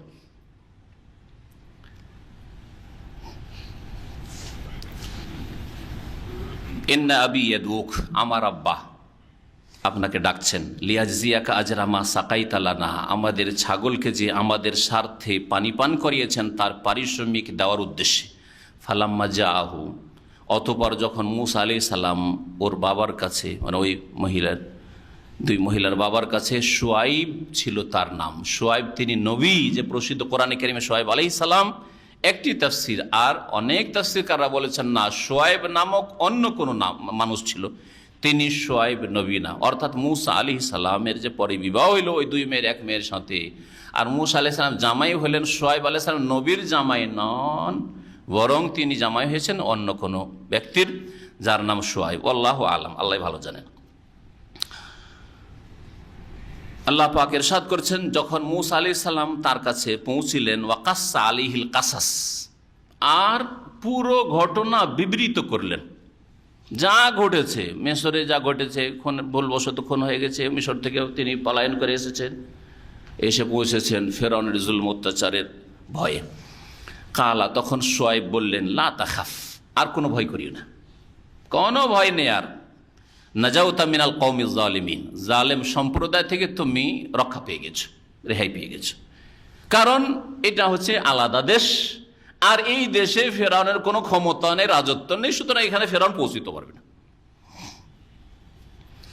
কালাত ইহদাহুমা, ওই দুই মেয়ের এক মেয়ে বলল, ইয়া আবাতে, হে আব্বা, ইস্তাজিরহু, একে মজুর রেখে নেন, একে মজুর বা মজদুর হিসাবে রেখে নেন। কি বলেন আপনারা? জন মজুর, মজদুর বা চাকর। আমাদের বাড়িতে এক দিনের জন্য থাকে, ওকে বলে মজদুর বা মজুর, কিন্তু যারা কন্টিনিউ হয়তো মাসকে মাস থাকছে তাদেরকে চাকর বলা হয় বা কাজের লোক বলা হয়। কাজের লোক হিসাবে একে ইস্তাজিরহু, আজির মানে হচ্ছে মজদুর অথবা চাকর, একে এই জন্য যে কোনো আমরা যারা কর্মচারী আজির, আপনি ওপর মহলের অফিসে চাকরি করেন সেটা আলাদা কথা, আর কেউ ক্লিন কোম্পানিতে চাকরি করছে, কেউ রাস্তাঘাটে চাকরি করছে, কেউ ফ্যাক্টরিতে চাকরি করছে, তো সবাই কিন্তু আমরা আজির, মানে আমরা সবার ভাড়াই আছে, আমাদেরকে পয়সা দেয়, সেই জন্য আমরা কাজ করি, ঠিক না? একে বলা হয় আজির, আরবি ভাষায় আজির বলা হয়েছে। নবী করিম সাল্লাল্লাহু আলাইহি ওয়াসাল্লাম এই আজির শব্দটি বলেছে ইবনে মাজার হাদিসে, আতুল আজিরা আজরাহু কাবলা আন ইয়াজিফা আরাকাহ, মজদুর যে কাজ করলো বা তোমার কর্মচারী কাজ করলো, কর্মচারীকে তার পারিশ্রমিক দিয়ে দাও, কাবলা আন ইয়াজিফা আরাকাহ, তার ঘাম শুকাবার পূর্বে, ঘাম শুকাবার পূর্বে। তাহলে কাজ শেষ হওয়ার সাথে সাথে, কাজ শেষ হওয়ার পরে লাইন দিয়ে বসে থাকতে হবে, সন্ধ্যাবেলা বিকেল 2টো বা 3টায় ডিউটি শেষ, আরও 1 ঘন্টা অপেক্ষা করতে হবে, কেন? আগে থেকে প্রস্তুতি রাখার সাথে সাথে কাজ শেষ, টাকা নিয়ে বিদায়। ঘাম শুকাবার আগে দিয়ে দেন। এইরকম মাস শেষ হওয়ার আগে দিয়ে দেন, 25 তারিখ 30 তারিখের মধ্যেই বেতন দিয়ে দেন। আর বেতন দেবেন মাস পার, আর 10 দিন চলে যাচ্ছে, খবর নেই, বেচারা পেরেশান, টার্গেট ফেল হয়ে যাচ্ছে, সংসার অচল। এইরকম কেন? নবী করিম সাল্লাল্লাহু আলাইহি সাল্লাম এইভাবে উম্মতকে শিক্ষা দিয়েছেন। আজির ইস্তাজিরহু, মেয়ে বলল যে আব্বা একে কি করেন, মজুর হিসাবে বা কাজের লোক হিসাবে বাড়িতে রেখে নেন। ইন্না খাইরা মান ইস্তাজারতাল কাউয়ুল আমিন, নিশ্চয় যাকে আপনি মজুর হিসাবে, কর্মচারী হিসাবে রাখবেন বা চাকর হিসাবে রাখবেন, তাদের মধ্যে সবচাইতে ভালো মানুষ, খাইরা মান ইস্তাজার, সবচাইতে ভালো ওই ব্যক্তি যে কি হয়, আল কাউই, শক্তিশালী হয়, আর আমিন, আর বিশ্বস্ত হয়। এই দুটো গুণ চাকর নকরে কর্মচারীতে দেখতে হয়। আপনি যদি কোনো কর্ম স্থলের মালিক হন, হ্যাঁ, দায়িত্বশীল হন, ফোরম্যান হন, আর সুপারভাইজার হন, আর কফিল হন, আর মালিক হন, আর আপনার কোনো দোকানপাট থাকে, দোকানে কর্মচারী রাখবেন, কেমন কর্মচারী রাখবেন? শরীর স্বাস্থ্য ভালো, সুস্থ মানুষ, যাতে ডিউটিটা ঠিকভাবে করে। অসুস্থ মানুষ একদিন ডিউটি করে, আরেকদিন করে না। হ্যাঁ, ডিউটি আসতে হবে সকাল 6টায়, আসে সকাল 8টায়, বলছে যে অসুস্থ ছিলাম। হ্যাঁ, 2-4 ঘন্টা 5 ঘন্টা ডিউটি করার পরে বলছে যে আমাকে হাসপাতালে যেতে হবে, প্রায় যদি বলে চলবে, মুশকিল। তাহলে আল কবি, শক্তিশালী লাগবে, সুস্থ মানুষ লাগবে, আর আল আমিন, বিশ্বস্ত লাগবে। শরীর তো মাশাআল্লাহ হাতির মতো, কিন্তু ভিতরে ঈমান একেবারে পিপিলিকার সমানও নেই। খেয়ানত, একটু মালিশ সরলেই পকেটে টাকা ঢোকায়। বুফিয়াতে, হোটেলে, যেসব ভাইরা মালিক বুফিয়া হোটেলের, তাদের পক্ষ থেকে বলছি যে চোখের সামনে থাকতেও কেমন করে যে কি করে, চোখে ধুলো ছিটিয়ে দেয়, পকেটে ঢুকাই দেয়। আমিন নয়, তাহলে খায়েন, খেয়ানতকারী। খেয়ানতকারী টাকা পয়সার ক্ষেত্রে খেয়ানত করবে, কাজের ক্ষেত্রে খেয়ানত করবে। ফোরম্যান সুপারভাইজার আছে, কাজ করবে, মালিক নেই, কাজ নেই। মালিক থাকলে সামনে এসে হাজির। মালিককে যখন দেখলো তখন অফিসের গ্লাস ঘুষিয়ে চলে যাচ্ছে, পরিষ্কার হয়েছে, তারপর ঘুষিয়ে চলে যাচ্ছে। কোনখানে? ওই যেখানে ওই যে বড় কুর্সিওয়ালা যায় আসবে, আর বড় কুর্সিওয়ালা নেই, খোঁজ খবর নেই, কোথায় ঘুরে বেড়াচ্ছে। খায়েন, খেয়ানতকারী। আসলে আমিন হইতে হবে, আমানতদার হইতে। এইরকম মসজিদের অনেক ক্লিনার রয়েছে, সুবহানাল্লাহ, মসজিদে নামাজ পড়তে, সেজদা করতে গিয়ে এত ময়লা আবর্জনা কার্পেটে থাকে যে সাথে সাথে অ্যালার্জি ধরে সেজদা করতে গিয়ে, পরিষ্কার করে না। অনেক মসজিদের ক্লিনার কাছ থেকে ভালো করে জানতে পারি, সপ্তাহে 1 দিন ক্লিন করে, 1 দিন। ইলেকট্রনিক মেশিন লাগে সাফ করে, এমন না যে হাত দিয়ে আমাদের মতো ঝাড়ু দেওয়া, আর তাও সপ্তাহে 1 দিন করে। আল্লাহ হিদায়াত করে। খায়েন, খেয়ানতকারী। আমানত, আপনার কাঁধে আমানত দেওয়া হয়েছে, আপনি এর বিনিময় নিচ্ছেন, পারিশ্রমিক নিচ্ছেন, কাল কিয়ামতে জবাবদেহি করতে হবে। আল্লাহ পাক জিজ্ঞেস করে, সুম্মা লা তুসআলুন্না ইয়াওমা ইযিন আনিন নাঈম, তোমার এই নিয়ামত স্যালারি কোত্থেকে এসেছিল? মানে আল্লাহ চাকরি করে, বলছে ডিউটিটা কেমন করেছিলে, হ্যাঁ, তাই না? চুরি করা না বেতনের, ক্যাশ থেকে চুরি করেছিলে, ইত্যাদি ইত্যাদি।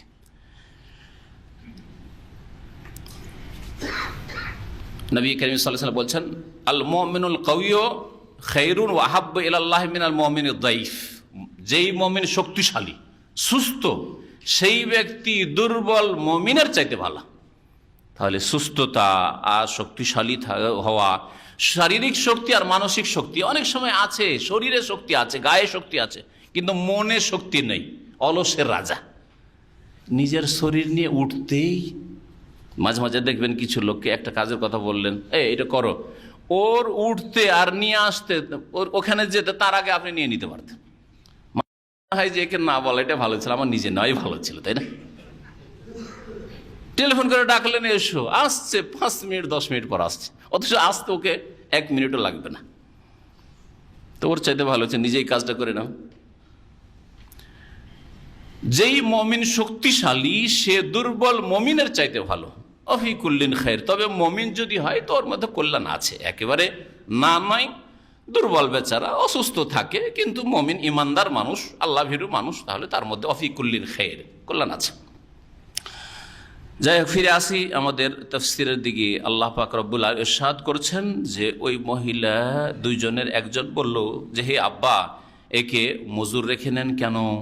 যে সবচাইতে ভালো মজুর হচ্ছে, ভালো কাজের লোক হচ্ছে শক্তিশালী এবং বিশ্বস্ত। আর এর মধ্যে দুটোই গুণ দেখেছি।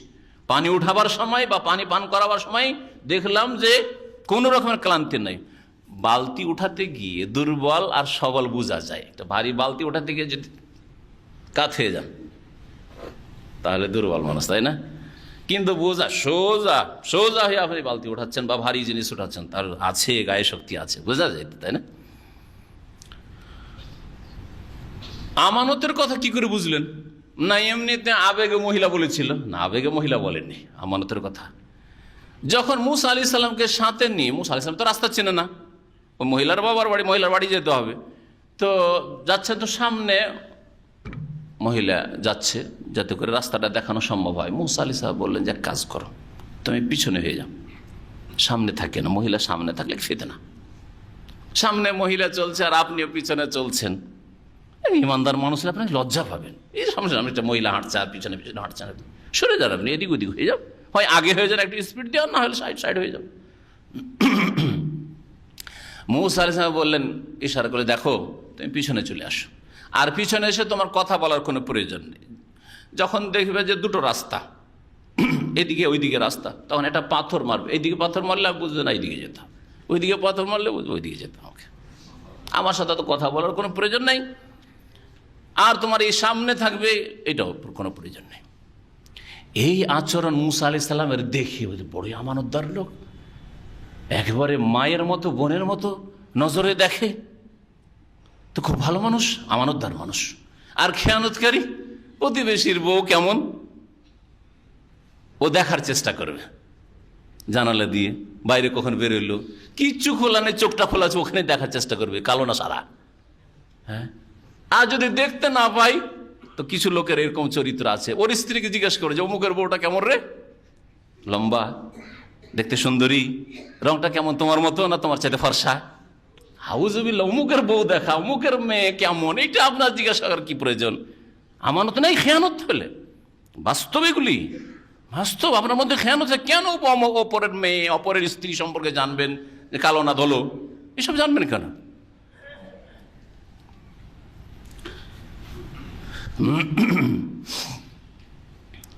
এজন্য আমানতদার বলেছিলেন ওই মহিলা মুসা আলাইহিস সালামকে। কালা, মুসা আলাইহিস সালাম সম্পর্কে শুআয়ব বললেন, মুসা আলাইহিস সালাম সম্বোধন করে, ইন্নী উরিদু আন উনকিহাকা ইহদাবনাতাইয়া হাতাইন, এই লোক দেখে পছন্দ হয়েছে, আর লোক বিদেশ থেকে এসছে, বেচারা যুবক মানুষ, স্ত্রীর প্রয়োজন রয়েছে, সুতরাং আর আমার মেয়েও সাবালিকা হয়ে আছে, মেয়ের বিবাহ দিয়ে দিই। ভালো মানুষ, শক্তিশালী মানুষ, সুস্থ মানুষ, আর আমানতদার মানুষ। তাহলে আপনি আপনার বোনের জামাই অথবা আপনার মেয়ের জামাই খোঁজ করতে গিয়ে এই গুণগুলি দেখবেন না? সুস্থ মানুষ, সেটা দেখবেন অবশ্যই। আর দেখবেন যে আমানতদার মানুষ, আমানত, আল্লাহর আমানত রক্ষা করে, নামাজি, শিরক বিদআত করে না, মানুষের আমানত রক্ষা করে, কারো সাথে বেঈমানি করে না, কারো সাথে এরকম খারাপ আচরণ করেন না, আমানতদার মানুষ দেখে বিয়ে দিবেন। নবী করিম সাল্লাল্লাহু আলাইহি ওয়াসাল্লাম তো এই কথাই বলেছেন, ইযা খাতাবা ইলাইকুম মান তারদাউনা দীনাহু ওয়া খুলুকাহু ফাযাওয়িজু, তোমাদের কাছে যদি কেউ প্রস্তাব নিয়ে আসে, এমন পুরুষ, এমন মানুষ, এমন যুবক, মান তারদাউনা দীনাহু ওয়া খুলুকা, যার দ্বীন পছন্দ লাগছে, আর ওয়া খুলুকাহু, আর তার চরিত্র পছন্দ লাগছে, চরিত্র ভালো, আমানত চরিত্র, ফাযাওয়িজু, তাহলে বিবাহ দিয়ে দাও। এ কথা বলিও না যে গরিব কি খাওয়াবে, এ কথা বলিও না যে বেশি শিক্ষাগত যোগ্যতা নেই, এই কথা বলিও না আজ এই বাহানা সেই বাহানা, বিভিন্ন বাহানা আজকাল আছে, চাকরি নেই এখনো বেকার হয়ে আছে, এসব কথা বলিও না। ফাযাওয়িজু, আর না হলে ফিতনা হবে পৃথিবীতে, তোমার মেয়ের বয়স বেশি হয়ে যাবে, ফিতনা লিপ্ত হইতে পারে কোথাও, আর ওই ছেলে হয়তো বিয়ে করতে চাইছিল, বিয়ে করতে পারবে না, তোর অবৈধ রাস্তা নেবে, জাদু টোনা বান মারা আর কত কি, দোয়া তাবিজ, দোয়া, এর নাম দোয়া নাই, এটা হচ্ছে শেহের। কিন্তু আমার দেশের বদ প্রকৃতির মানুষরা, শয়তানরা দোয়া নাম দিয়েছে, দোয়া তাবিজ করে ওই মেয়েকে এ করবে, নিজের পক্ষে নেবে বা বাধ্য করবে বিবাহ দিতে। এগুলো হচ্ছে শিরকি কাজ, কুফরি কাজ, শিরক কুফর ছাড়া হয় না। তো আল্লাহ পাক রব্বুল আলামিন ইরশাদ করেছেন যে শুআয়ব বললেন, কালা ইন্নী উরিদু আন উনকিহাকা, আমি চাইছি যে হে মুসা তোমার সাথে আমি বিবাহ দিয়ে দেব, ইহদাবনাতাইয়া হাতাইন, এই দুই মেয়ের এক মেয়ের বিবাহ দিয়ে দিব, কিন্তু মোহরানা দিতে হবে, মানে ফিরি নয়। আলা আন্তা আজরানি সামানিয়া হিজাজ, এই শর্তে, এই মোহরে যে আমার বাড়িতে তুমি চাকরি করবে, মজদুর থাকবে, সামানিয়া হেজাজ মানে 8 বছর, হিজ্জাতুন মানে বছর, বহু বচন হচ্ছে হেজাজ। হিজ্জাতুন মানে হয় সাল, বছর, আর হুজ্জাতুন মানে হয় দলিল, আর হাজ্জাতুন মানে হয় হজ। শুধু জাবার, জের আর পেশের পার্থক্যে আরবিতে একটা শব্দের 3 অর্থ হইল, তাই না? হাজ্জাতুন মানে একটা হজ, হাজ্জাতুল ওয়াদা, বিদায় হজকে বলা হচ্ছে, তাই না? হিজ্জাতুন মানে হচ্ছে বছর, আর হুজ্জাতুন মানে হচ্ছে ফালিল্লাহিল হুজ্জাতুল বালিগা, হুজ্জাতুন মানে দলিল, প্রমাণ, প্রুফ। সামানিয়া হেজাজ 8 বছর। ফাইন আতমামতা আশারান, তবে তুমি যদি 10 বছর পুরা করে দাও, 8 বছর লাগবেই, তবে যদি 10 বছর করে দাও তুমি, ফাইমিন ইনদেক, তাহলে তোমার পক্ষ থেকে, এটা তোমার ইচ্ছাধীন। অমা ওরিদ আনাসুক আলাইক, আমি চাইছি না যে তোমার ওপর কঠোরতা, তোমার সম্পর্কে কঠোরতা অবলম্বন করি, বা আমি চাইছি না যে তোমার ওপর আমি কোনো অধিক বোঝা চাপিয়ে দিই, যে 10 বছর করে দিয়ে তোমার জন্য কষ্টের বিষয় হয়ে গেল, এটা চাই না। সেই জন্য বাধ্যতামূলক নাই, তবে 8 বছর বাধ্যতামূলক। 8 বছর চাকরি করে দেবে, এটা হবে আমার মেয়ের মোহরানা, আর বিয়ে করবে আমার মেয়েকে। তাহলে চাকরি করাও মোহর হইতে পারে। আয়াত কি প্রমাণ করে? চাকরি করাও মোহর হইতে পারে। যেমন নবী করিম সাল্লাল্লাহু আলাইহি সাল্লাম এক মহিলার বিবাহ দিয়েছিলেন এক যুবকের সাথে, যার কাছে কিছুই ছিল না। কিসের বিনিময়ে? কোরআন শিখিয়ে দাও, কোরআনে চাকরি করা, কোরআন শিখিয়ে দাও, অমুক অমুক সূরাগুলি শিখিয়ে দাও, কয়েকদিন লাগবে, এটা হচ্ছে, এই চাকরি হচ্ছে মোহরানা। ওই শোয়েব বলছেন, সাতাজিদুনি ইনশাআল্লাহু মিনাস সালিহিন, নিশ্চয় আমাকে আল্লাহ চাইলে তুমি পাবে সৎকর্মশীল। আমি ভালো মানুষ ভাই, সুতরাং তোমার উপর জুলম অত্যাচার করবো না, বোঝা চাপিয়ে দেব না। 8 বছর লাগবে, 10 বছর করো তো তোমার ইচ্ছা। মুসা আলাইহিস সালাম বলছেন, কালা যালিকা বাইনি ওয়া বাইনাক, এটা আমার মাঝে আপনার মাঝে চুক্তি থাকলো, কি যে 8 বছরের চুক্তি থাকলো, তবে আমি আমার ইচ্ছা মোতাবেক করব। যালিকা বাইনি ওয়া বাইনাক আইয়ামাল আজালাইনি কাদাইতু ফালা উদওয়ান আলাই, 2 মেয়াদের, 2টি যে সময় বলা হইল, বা 2টি মেয়াদ বলা হল, 8 বছর আর 10 বছর, এই দুটোর মধ্যে যে কোনোটাই আমি পুরা করি, কাদাইতু ফালা উদওয়ানা আলাই, আমার সম্পর্কে কোনো বাড়াবাড়ি চলবে না। 8 বছর চাকরি করে যদি বলি যে আমি গেলাম, শেষ আমার কাজ, তাহলে কোনো আপত্তি আপনার থাকবে না, ফালা উদওয়ানা আলাই। আর যদি 10 বছর করি, সেটা আমার ব্যাপার। ওয়াল্লাহু আলা মা নাকুলু ওয়াকিল, আর আমরা যা বলছি এর উপর আল্লাহ সাক্ষী, আল্লাহ কর্মবিধায়ক, আল্লাহ সাক্ষী। আল্লাহকে সাক্ষী রেখে বলছি যে 8 বছর 10 বছরের মধ্যে যেটা হয় পুরা করব। তাফসীর কারগণ বলেছেন, সহিহ বুখারীতে সাঈদ বিন জুবাইর থেকে বর্ণিত রয়েছে, প্রখ্যাত তাবেঈ, যে একজন ইহুদি জিজ্ঞাসা করেছিল সাঈদ বিন জুবাইর রাহমাতুল্লাহ আলাইহি, আইয়ুল আজালাইন কাদা মুসা, এই 2 মেয়াদের মধ্যে কোন মেয়াদটি পুরা করেছিলেন মুসা আলাইহিস সালাম, মানে 8 বছর পুরা করেই তিনি বিবাহ করেছিলেন নাকি 10 বছর করেছিলেন? তখন তিনি জবাবে বলেছিলেন যে ইবনে আব্বাস রাদিয়াল্লাহু তাআলা আনহু বলেছেন, কাজা আকসারহুমা ওয়া আতিয়াবাহুমা, 2 মেয়াদের মধ্যে যেটা বেশি পরিমাণ মেয়াদ আর যেটা সবচাইতে উত্তম সেটাই পুরা করেছিলেন। অর্থাৎ মুসা আলাইহিস সালামের মতো চরিত্রবান মানুষ, আল্লাহ পাকের নবী, আর নবীর চরিত্র আল্লাহ পাক জন্ম থেকে আল্লাহ পাক ওই রকম উত্তম চরিত্রের অধিকারী বানা নবীকে, তিনি কৃপণতা করবেন যে না মোহরানার ক্ষেত্রে না কম করব আমি 8, এটা করতে পারেন না। তিনি উত্তমটাই করেছিলেন আর অধিক সময়টাই পুরা করেছে, সেটা হচ্ছে 10 বছর। 10 বছর চাকর খেটে তারপরে বিবাহ করেছেন।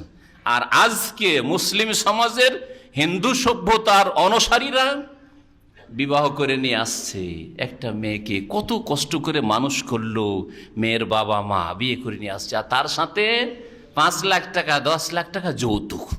হারাম স্পষ্ট। এটা বাতিল পন্থায় মানুষের ধন সম্পদ ভক্ষণ করা। এটা হচ্ছে হিন্দু কাফেরদের চরিত্র, এটা মুসলিমের চরিত্র নয়। এটা হচ্ছে কাপুরুষের চরিত্র, এটা একজন পুরুষের চরিত্র নয় যে বিবির হোটেলে খাবে, বিবিকে নিয়ে আসবে আর বিবির হোটেলে খাবে। শ্বশুরের পয়সা দিয়ে সে ব্যবসা বাণিজ্য করবে আর বিদেশ আসবে। এটা একজন ভালো মানুষের কাজ নয়, হারাম খাওয়া লোকের কাজ। এই জন্য এইরকম চরিত্রহীনতা থেকে নিজেকে বাঁচাবেন। আর যদি কেউ এরকম ভুল করে থাকেন, তওবা হচ্ছে এই টাকা পয়সা বা এইরকমই অন্য কিছু নিয়েছেন সেগুলি ফিরিয়ে দিয়ে আসবেন। ডিমান্ড করে নিয়েছেন, সুতরাং হারাম খাচ্ছেন, হারাম ভোগ করছেন, এগুলি ফিরিয়ে দিয়ে আসবেন। সেগুলো যদি নষ্ট হয়ে গিয়ে থাকে তাহলে সেগুলির মূল্য আপনি ফিরিয়ে দিয়ে আসবেন। আর আলহামদুলিল্লাহ আমাদের দিনের দাওয়াত পেয়ে এইরকম অনেকেই আছেন। প্রথম কথা, যারা বিয়ে করছেন নেন না কিছু, আর যারা এর আগে নিয়েছেন জাহিলিয়াতের যুগে, মূর্খতার যুগে, দিন জানার আগে, তারা অনেকে ফিরিয়ে দিয়ে এসছেন। আমাদের এক ভাই এখানে আছেন, হয়তো দীর্ঘদিন ধরে আছেন, তিনি মোটর সাইকেল নিয়েছিলেন, নিয়ে এই দেশে চলে এসছে, মোটর সাইকেল ভাইদেরকে দিয়ে এসছে, বাপ চাচাকে দিয়ে এসছে, মোটর সাইকেল ফিরিয়ে দিয়ে এসছে। আশ্চর্য, শ্বশুর আশ্চর্য যে আবার ফিরিয়ে দেয় কেউ। আছে আজকাল বাংলাদেশ ভারতে কেউ আছে যে যৌতুক নেওয়ার পরে ফিরিয়ে দেবে? কিন্তু আছে। মানুষের ইমান যখন সুন্দর হয়ে যায়, আমল যখন সুন্দর হয়ে যায়, আল্লাহর ভয় যখন মন্তরে ঢুকে যায়, তখন পাপ মুক্ত হওয়ার জন্য কোনো বাধা নেই, কোনো বাধা নেই। আর পুরানো যেহেতু হয়ে গেছে মোটর সাইকেল, সেই জন্য ওই যেটা ঘাটতি, সেই ঘাটতিটাও পূরণ করে এসছে, অতিরিক্ত টাকা পয়সা দিয়ে এসছে। এইভাবে সংশোধন করতে, এর নাম হচ্ছে তওবা। আর তওবা মানে এই নয় যে যা করেছি করেছি আর করবো না, যা করেছি করেছি আর করব না, আর ছেলে মেয়েদের যৌতুক নেব না। আর দেখা গেল যে ছেলে মেয়ে তো জানছে, আজ ছেলেরা জানছে আমার বাপ নিয়েছে, তো আমরা কেন নিব না? বাপ যদি আজকে থেকে 30 বছর আগে যৌতুক নিতে পারে, তো আমি আজকে নেব না কেন? আজকে তো আরও দুনিয়া অ্যাডভান্স হয়েছে। দুনিয়ার খবর পাওয়া যাচ্ছে যে শ্রীলঙ্কাতে বাড়ি বানিয়ে দিতে হয়, কেরালাতে বাড়িঘর তৈরি করে দিতে হয়, ফ্ল্যাটের ব্যবস্থা করে দিতে হয়, তার বিভাগ দিতে হয়। আরে আমরা কেন থাকবো পিছনে? হারাম কাজে প্রতিযোগিতা, হারাম থেকে বাঁচার ক্ষেত্রে প্রতিযোগিতা নেই, অন্যায়ের কাজে প্রতিযোগিতা, নেকির কাজে কোনো প্রতিযোগিতা নেই। আল্লাহ পাক রব্বুল মুসলিমদের যেন হেফাজত করেন। আল্লাহ পাক রব্বুল ঈমান এবং আমল আমাদের সুন্দর করার তৌফিক যেন দান করেন। সুবহান রাব্বিকা রাব্বিল ইজ্জাতি আম্মা ইয়াসিফুন ওয়া সালামুন আলাল মুরসালিন আলহামদুলিল্লাহি রাব্বিল আলামিন। এ সম্পর্কে সঠিক কথা হচ্ছে ইনশাআল্লাহ যে যদি ওইখানকার সমাজে এই হারাম কাজের প্রচলন থাকে, মানে যৌতুকের প্রচলন আছে, আর আপনি চাইলেন না, ভদ্র মানুষ, কিন্তু দিলে অসুবিধা নেই, নিয়ে নিলেন, নেবেন না, কারণ এই হারামের প্রচলন আপনার সমাজে আছে। হারাম প্রথা উঠাইতে হইলে, হারাম খাওয়া উঠাইতে হলে আপনাকে প্রতিবাদ করতে হবে, সুতরাং নেব না, এটা করতে হবে। তারপরে জবরদস্তি যদি দিতে চাই, তাহলে লোকজনকে দেখিয়ে নেবেন না, বিয়ের দিনে নেবেন না, অথবা এমনভাবে নেবেন না যে লোকজন জানলো। আপনি যেন কেনছেন, হয়তো আপনি গরিব মানুষ, সেই জন্য শ্বশুর সাহেব পয়সাওয়ালা দিতে চাইছে স্বেচ্ছায়, এইরকম যদি ভাবে নেন যাতে সমাজের ওপর কুপ্রভাব না পড়ে পাপের। যারা পাপ করছে, যারা হারাম খাচ্ছে, তারা যেন এই যে মনে করে অমুকের ছেলে নিল, অমুক নিল, অমুক দিল, অমুক মৌলানাকে দেখলাম তার মেয়ের বিবাহ দিল, পালং টালং দিল, এগুলো আমাদের দেশে বলে। তা আমরা কেন করবো না? কেন দিতে যাবেন আপনি? না, কখনো দেবেন না। যদি দেখেন যে জামাই গরিব, বেচারা বিছানায়, ভালো বিছানার ব্যবস্থা নেই, আমার মেয়ে গিয়ে শুইবে, ঠিক আছে, টাকা দিয়ে দেন, কিনে নেবে, লোকে কেউ জানলোই না। কিন্তু না সামাজিকতা, হ্যাঁ এইটাও হারাম কথা। একটা সামাজিকতা তো আছে, অনইসলামিক সমাজ, জাহিলি সমাজ। তাহলে যে আমি না হয় চাইলাম না, তাই বলে কি কিছু দিতে হবে না? একটা ভদ্রতা তো আছে। লোকে কি বলবে? আজকাল এই মহিলারা বেশি বলে, শাশুড়ি, ওই ছেলের মা, যারে তুই না হয় চাইলি না, আমরা না হয় চাইলাম না, সেই জন্য এত ন্যাংটা, এত ছোট লোক, এইসব কথা বলে যারা, তার হারাম খাওয়া লোক, হারাম কর, অবশ্যই হারাম খেলো, চাইলো না কিন্তু ভদ্রতার সাথে চাইছে। তারপরে জ্বালা যন্ত্রণা করছে, বউকে মাঝে মাঝে কথার আঘাত করছে। গ্রামের লোক, মহিলারা এসে জিজ্ঞাসা করছে, তোমার ছেলেকে কি দিয়েছে? আর কি দিবে, আমরা চাইলাম না, সেজন্য কিছুই দেয়নি, আঘাত করে কথা। তার মানে চাওয়া। আর এরকম দেখেছি আমাদের বিয়ের সবাই আজকে থেকে 25 বছর আগে, গোটা গ্রামের মহিলারা এসে জিজ্ঞাসা করে, রে অমুক পরিবার বিয়ে করেছে তো নিশ্চয়ই কিছু দিয়েছে, কি দিল জিজ্ঞেস করে। শুধু আমার মাকে এসে জিজ্ঞেস করে মহিলা, কি দিল? কখনো না, যাতে করে ওই মহিলা গিয়ে কষ্ট না পায় শ্বশুর বাড়িতে গিয়ে। শাশুড়ি কষ্ট দিচ্ছে, শ্বশুর কষ্ট দিচ্ছে, দেবর ভাসুররা বলছে আমরা না হয় চাইলাম না, তাই বলে কিছু দিতে হবে না, এতই ছোট লোক। এসব কথা, তার মানে হারাম খাওয়া, হারাম চাওয়া। আর এর পরিপ্রেক্ষিতে এগুলো থেকে বাঁচার জন্য বা মেয়েকে বাঁচানোর জন্য যদি দেই মেয়ে পক্ষ, তাহলে হারাম দিল আর হারাম নিল। আল্লাহ বরকত দেবেন। আর এই জন্য বরকত নেই আসলে এইসব সমাজে আর এইসব পরিবারে, এই জন্য বরকত নেই। আর যারা নেয়নি আলহামদুলিল্লাহ অনেক বরকত আছে। হ্যাঁ, নিয়ে এনেছে, উগলে দিয়ে আসবে। হারাম খেয়েছে, উগলে দেবে। একবার আবু বকর সিদ্দিক রাদিয়াল্লাহু তাআলা আনহুকে একটা লোক কিছু খাওয়িয়ে দিল, আর খাওয়িয়ে দেওয়ার বলছে, জানেন কি খাওয়াইলাম? ওই জাহিলিয়াতের যুগে গণকের কাজ করেছিলাম, তো পারিশ্রমিক হিসাবে দিয়েছিল। সাথে সাথে বমি করে উগলে দিলেন। তা আপনি বমি করে উগলে দিয়ে আসেন।